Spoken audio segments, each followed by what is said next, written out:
Evangelho de Lucas, capítulo 8,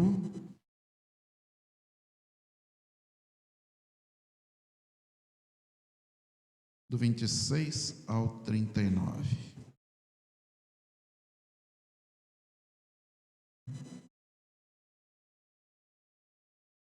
Lucas, capítulo 8, do 26 ao 39. Diz assim a palavra de Deus. Jesus e os discípulos chegaram à região Gerasa, ao lado leste do lago da Galileia. Assim que Jesus saiu do barco, um homem daquela cidade foi encontrar-se com ele. E esse homem estava dominado por demônios. Fazia muito tempo que ele andava sem roupas e não morava numa casa, mas vivia nos túmulos do cemitério. Quando viu Jesus, o homem deu um grito, caiu no chão diante dele e disse bem alto: Jesus, Filho do Deus Altíssimo, o que o Senhor quer de mim? Por favor, não me castigue. Ele disse isso porque Jesus havia mandado o espírito mau sair dele. E esse espírito o havia agarrado muitas vezes, e as pessoas chegaram até a amarrar os pés e as mãos do homem com correntes de ferro, mas ele as quebrava e o demônio o levava para o deserto. Jesus perguntou a ele: como é que você se chama? O meu nome é Legião, ou multidão, respondeu ele. Ele disse isso porque muitos demônios tinham entrado nele. Aí os demônios começaram a pedir com insistência a Jesus que não os mandasse para o abismo. Muitos porcos estavam comendo num morro ali perto. Os demônios pediram com insistência a Jesus que os deixasse entrar nos porcos, e ele deixou. Então eles saíram do homem e entraram nos porcos, que se atiraram no morro abaixo, para dentro do lago, e se afogaram. Quando os homens que estavam tomando conta dos porcos viram o que havia acontecido, fugiram e espalharam a notícia na cidade e nos seus arredores. Muita gente foi ver o que havia acontecido, e quando chegaram perto de Jesus, viram o homem de quem haviam saído os demônios, e ficaram assustados, porque ele estava sentado aos pés de Jesus, vestido e no seu perfeito juízo. Os que haviam visto tudo contaram ao povo como o homem tinha sido curado. Aí toda a gente da região de Gerasa ficou com muito medo e pediu que Jesus saísse da terra deles. Então Jesus subiu no barco e foi embora. E o homem de quem os demônios tinham saído implorou a Jesus: me deixe ir com o Senhor. Mas Jesus o mandou embora, dizendo: volte para casa e conte o que Deus fez por você. Então o homem foi pela cidade, contando o que Jesus tinha feito por ele. Observem o verso 39, quando diz: mas Jesus o mandou embora, dizendo: volte para casa e conte o que Deus fez por você. Voltar para casa. Voltar para casa. Quando a gente viaja é muito gostoso, né? A viagem, tudo, mas voltar para casa, o meu colchão é horrível, mas me faz uma falta quando estou longe.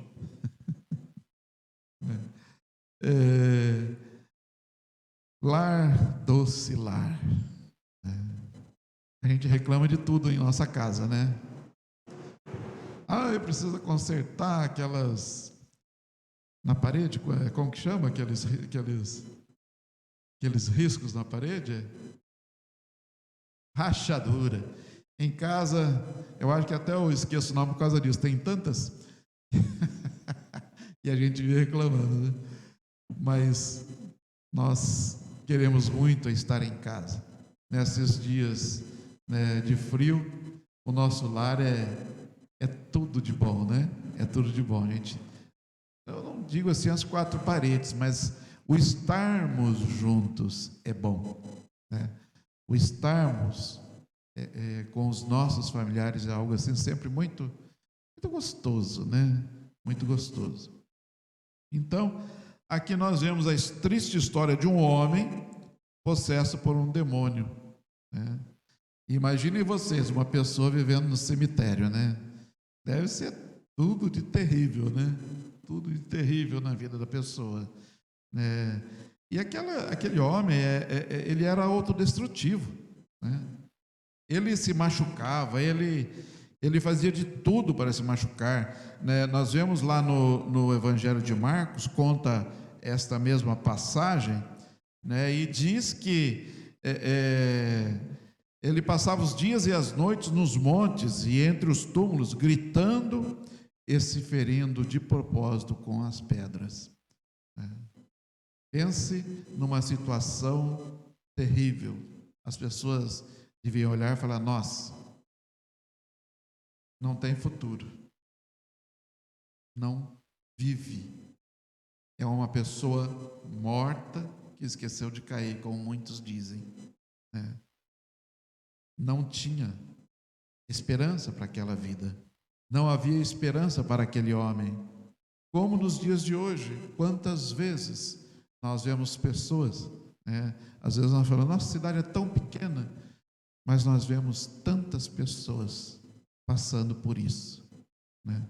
Tantas pessoas passando por situações assim, não iguais, mas parecidas, de autodestruição, né? De descontrole total das suas vidas. Jesus veio para esses também. Jesus veio para esses também. Por isso a nossa ação, muitas vezes, ela é muito certa quando nós olhamos para essas pessoas com carinho e pelo menos tentamos ajudar. Não corremos delas, mas tentamos de alguma forma ajudar essas pessoas. Este é o homem que Jesus, ali naquele lugar, olhou para ele com olhos de amor, com olhos de esperança. Será que nós olhamos para essas pessoas com olhos de esperança? De que Jesus morreu naquela cruz por cada um deles também? Todos precisamos de um lar. E a recomendação de Jesus para aquele homem foi qual? Vá para a sua casa, volte para o seu lar, vá para a sua família e diga a eles de como Deus agiu na sua vida, né? Então, Jesus demonstrou ali o seu poder sobre o mal, né?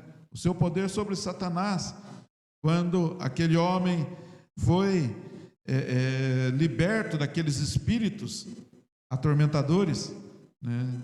Nós vemos isso lá no verso 35, né, do texto bíblico, quando Jesus diz assim: quando chegaram perto, viram o homem de quem havia saído os demônios, né? E as pessoas ficaram ali tremendamente assustadas, né? E o que as pessoas viram? Uma pessoa calma, uma pessoa tranquila na presença de Deus. Ele que costumava andar nu pelas ruas, estava ali vestido em seu perfeito juízo, diz o texto bíblico, né? Então, o que Jesus fez? Jesus o enviou para casa a fim de mostrar o que tinha acontecido a ele. Agora eu pergunto: por que Jesus enviou aquele homem liberto para casa?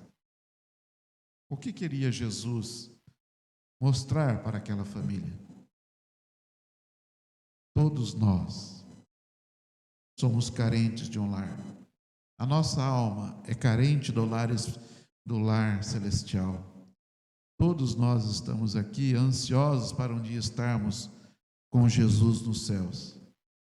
Sabe, o lar é a nossa primeira fronteira.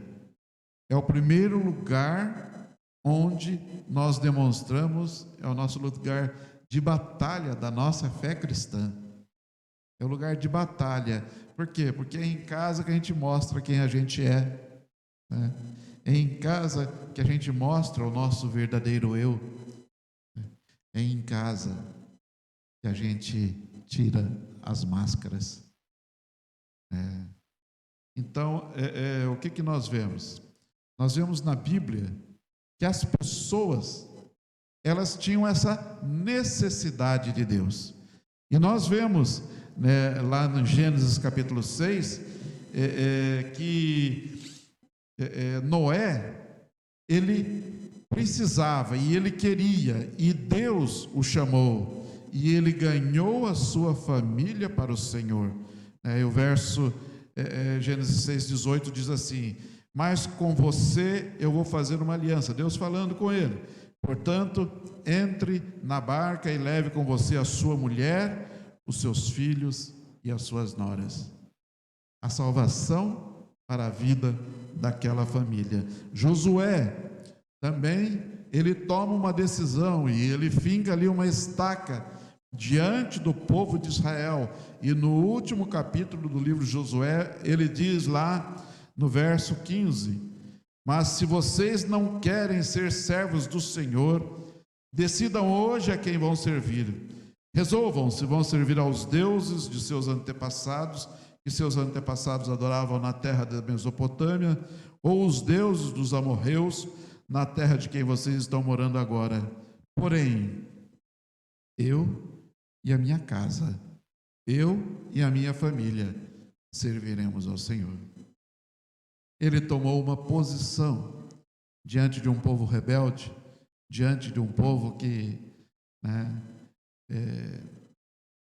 ia para um lado, ia para o outro, ou serviam, e muitos deles serviam aos deuses ali daquelas terras. Um outro exemplo que nós temos aqui é aquele comandante, o comandante do batalhão romano. Esse comando lá tinha um nome interessante, chamava Comando Italiano, e ele, Cornélio, ele estava ali, morava em Cesareia, e ele pede para quem? Para Pedro, porque ele quer conhecer a palavra de Deus. Ele era religioso, mas ele queria conhecer a Jesus. Ele era um cidadão romano. E no capítulo 10 do livro de Atos, Lucas escreve: no outro dia chegaram à cidade de Cesareia Cornélio e os parentes e os amigos mais íntimos que ele tinha convidado, e já estavam esperando Pedro. Para quê? Para ouvir falar de Jesus. Então as pessoas precisam, as pessoas têm necessidade de buscar ao Senhor. A família tem necessidade de buscar ao Senhor.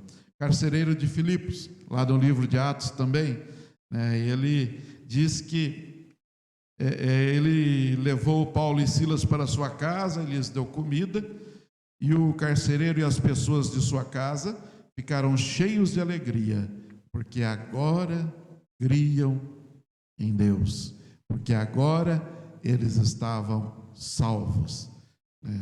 A alegria da família é buscar ao Senhor, é servir ao Senhor. E aí nós perguntamos: nossa família deve ser ou não a primeira a saber que a nossa fé é genuína?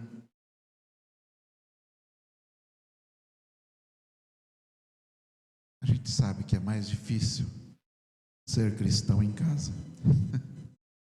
Em casa nós somos cheios das nossas manias, do nosso jeitinho, das nossas preferências.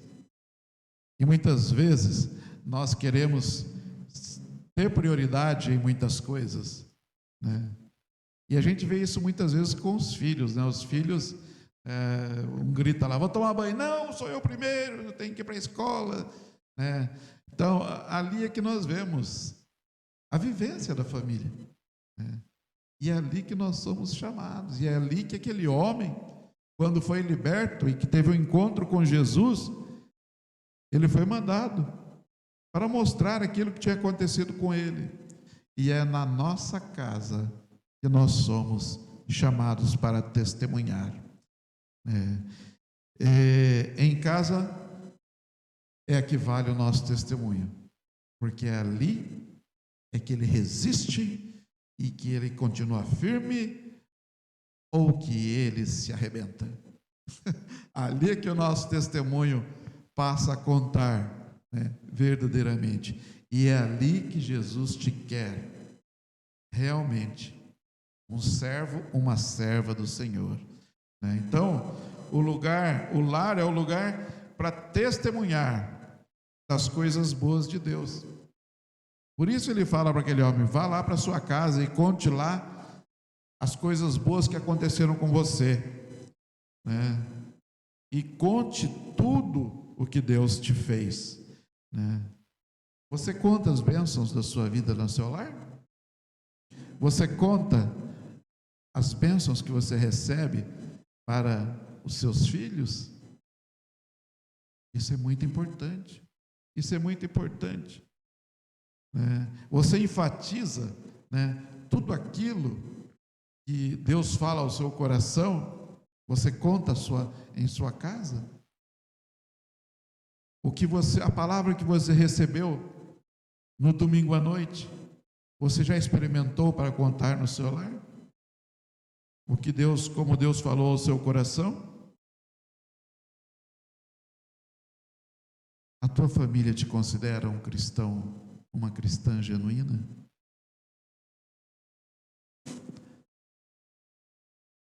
Mulher de Jó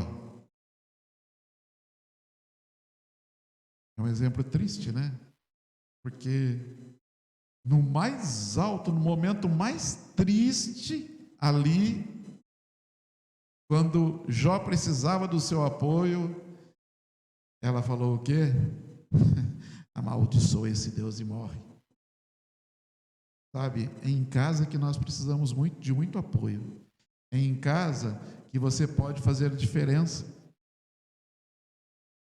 Junto aos seus filhos, junto aos seus pais, junto àqueles que residem ali com você, sabe? Ali é que nós podemos ser genuinamente cristãos. Genuinamente cristãos. Você aparenta ser santo na igreja e irritado em casa? Tem uns que são mais irritados na igreja, Espero que em casa seja mais bonzinho. Mas nós sabemos que, sabe, não é fácil. Você na igreja é uma pessoa afável. E em casa, você também é bem-humorado? Você chega sorrindo? Quem mexeu nas minhas coisas? Não, geralmente a gente não faz assim, Geralmente não faz. Eu ouvi falar de gente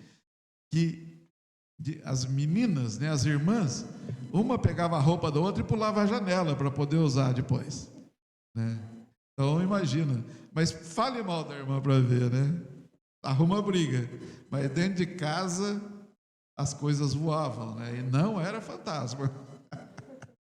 Eu já vi cama sair pela janela, gente. Não foi em casa, não. Mas no seu lar existe louvor ou murmuração? Existe louvor ou muita reclamação?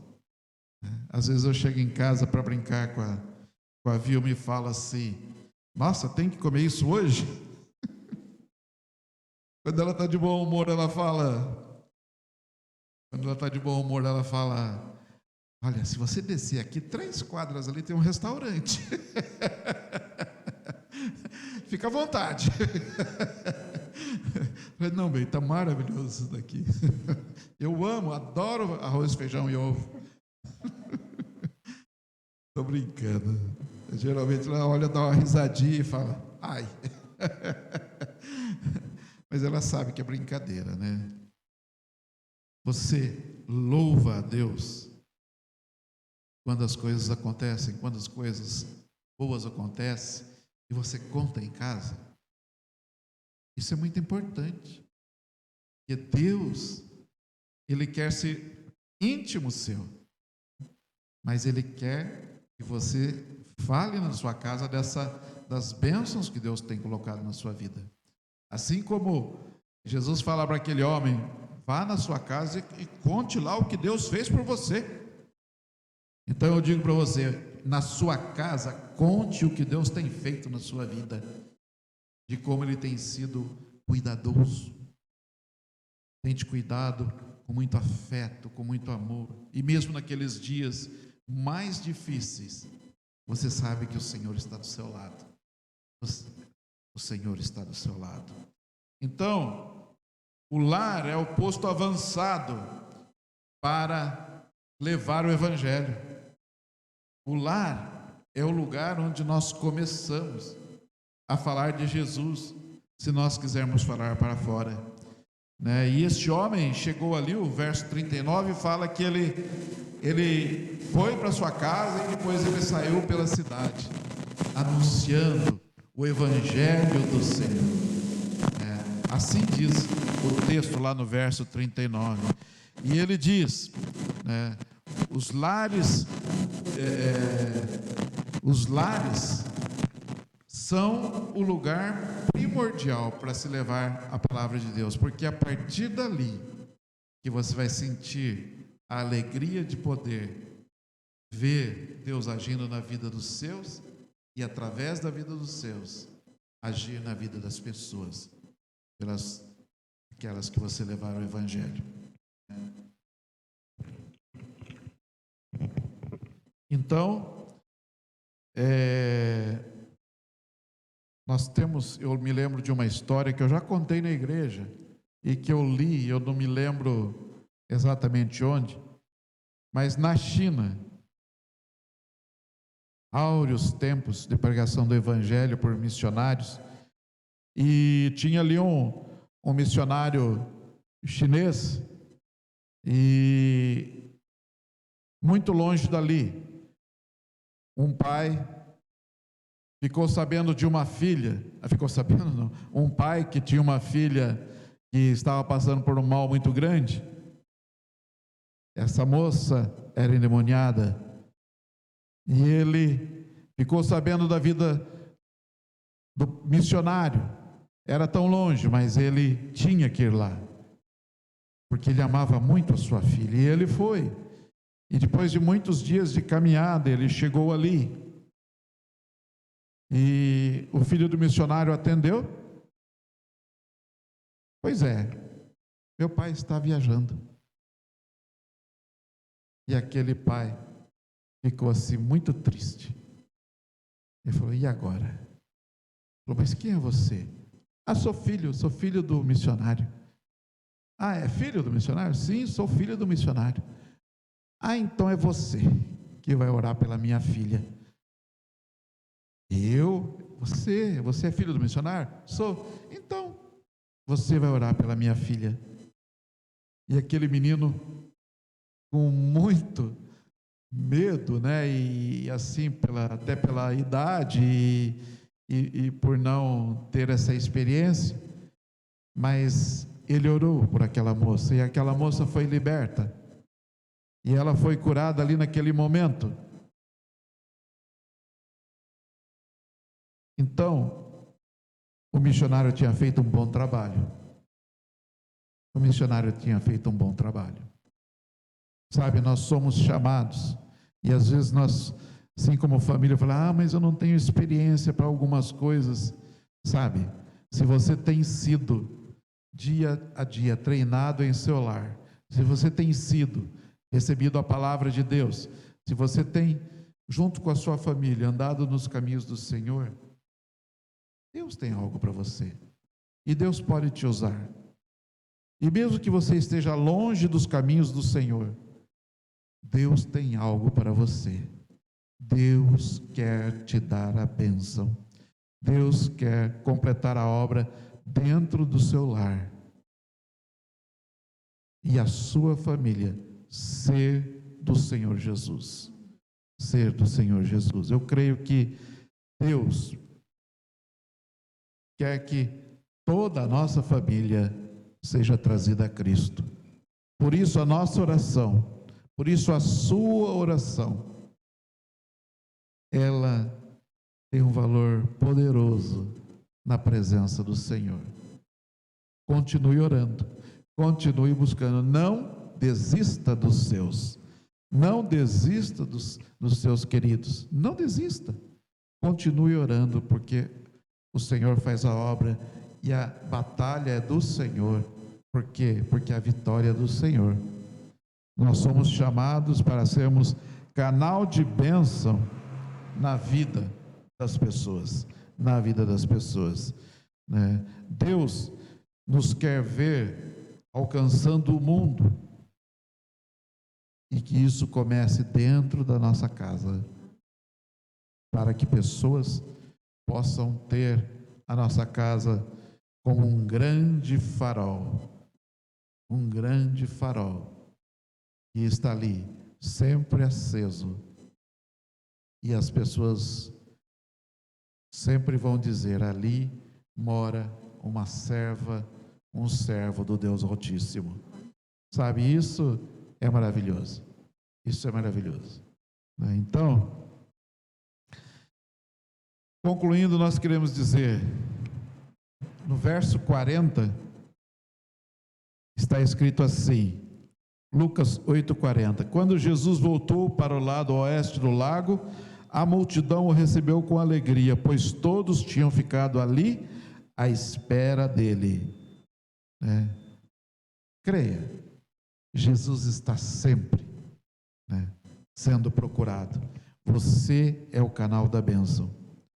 Um só homem tinha sido fiel em casa, e muitos creram. Aquele homem tinha a sua vida totalmente perdida. Ele estava morando dentro de um cemitério, ele se machucava, ele se cortava, ele vivia ali, como diz o evangelista Marcos, passando os dias e as noites nos montes e entre os túmulos, gritando e se ferindo. Gritando e se ferindo. Qual era a esperança desse homem? É a mesma esperança que é para cada um dos nossos. É Jesus Cristo. E quando aquelas pessoas que foram correndo na cidade contar do que Jesus tinha feito, quando voltaram, viram aquele homem sentado, vestido e no seu perfeito juízo. Então, Deus chama, Deus envia, e nós somos enviados para sermos abençoadores, em primeiro lugar, do nosso lar, da nossa família. Não deixe de orar pelos seus. E depois o mundo. Obedeça ao chamado de Cristo para viver um viver cristão. Em primeiro lugar, em casa, e depois para a vizinhança e todos aqueles que estiveram ao seu redor. Que Deus possa nos abençoar e que a palavra de Deus nos dê sempre este alento de dizer que há sempre uma esperança, e essa esperança se chama Jesus, e é Ele que quer abençoar o nosso lar, amém? Que o seu lar seja uma bênção e um farol, para que ilumine a muitos que estão vivendo na escuridão. Deus é fiel e Ele quer isso com você, senão você não estaria aqui hoje e nem estaria ouvindo essa mensagem, amém? Que Deus te abençoe, no nome de Jesus. Quero